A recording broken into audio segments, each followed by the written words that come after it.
queria saber a diferença que o senhor vê na literatura brasileira com a literatura portuguesa.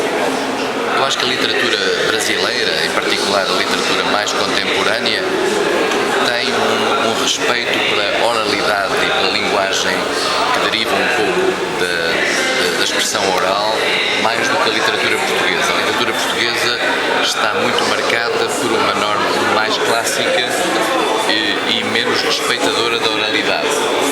E a literatura brasileira, aliás, como alguma literatura africana de expressão portuguesa, tem muito mais a ver com a linguagem cotidiana e sente-se isso quer na literatura, quer no jornalismo. O jornalismo brasileiro tem mais expressões do cotidiano.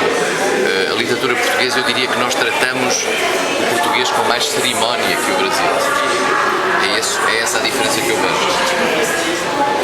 Na opinião do senhor, o tema principal do festival é o mistério. O que você acha de colocar uma cidade como Ouro Preto, assim, cheia do mistério, da neblina, assim, como a sede do Fórum das Letras?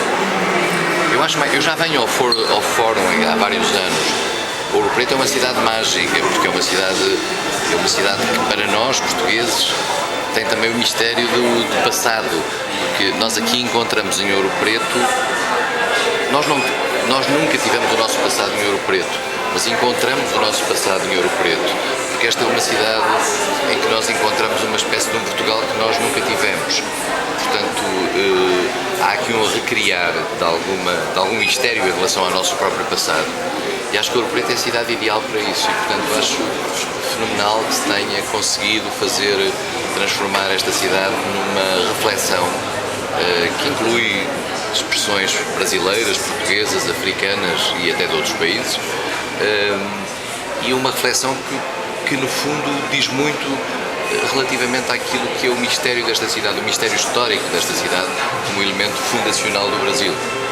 A gente achou muito interessante quando a gente olhou o cronograma, porque como a gente está estudando a história da imprensa no Brasil, a gente viu, começa em 1808 com a vinda da corte do Brasil, e aí a gente vê que a imprensa já nasceu sobre censura, então achei muito interessante. Porque há uma questão que nós, curiosamente, esse período da história brasileira é um período escondido em Portugal.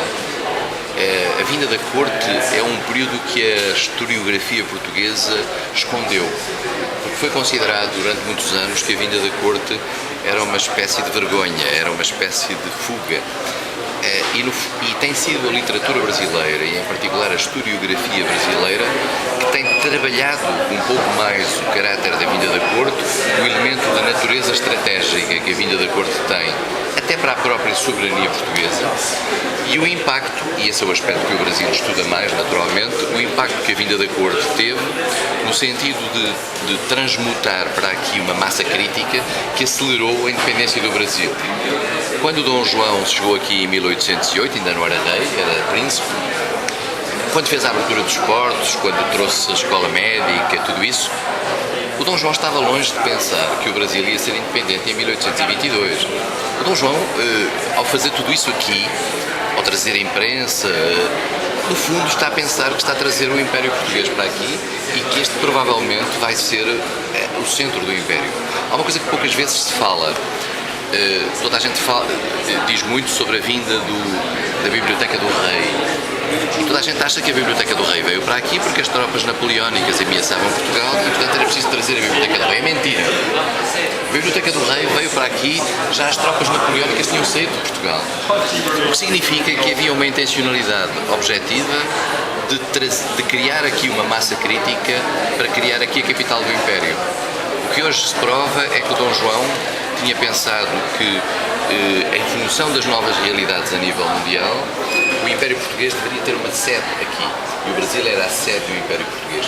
E só isso justifica que, a seguir à saída das tropas napoleónicas, que saem em 1810, 1811, há imensas coisas que se fazem aqui no Brasil que, em princípio, não se fazem numa colónia. Só se fazem numa colónia porque se pretende que a colónia seja a nova metrópole. E isso é um elemento fundamental para olhar a perspectiva da ação da corte aqui.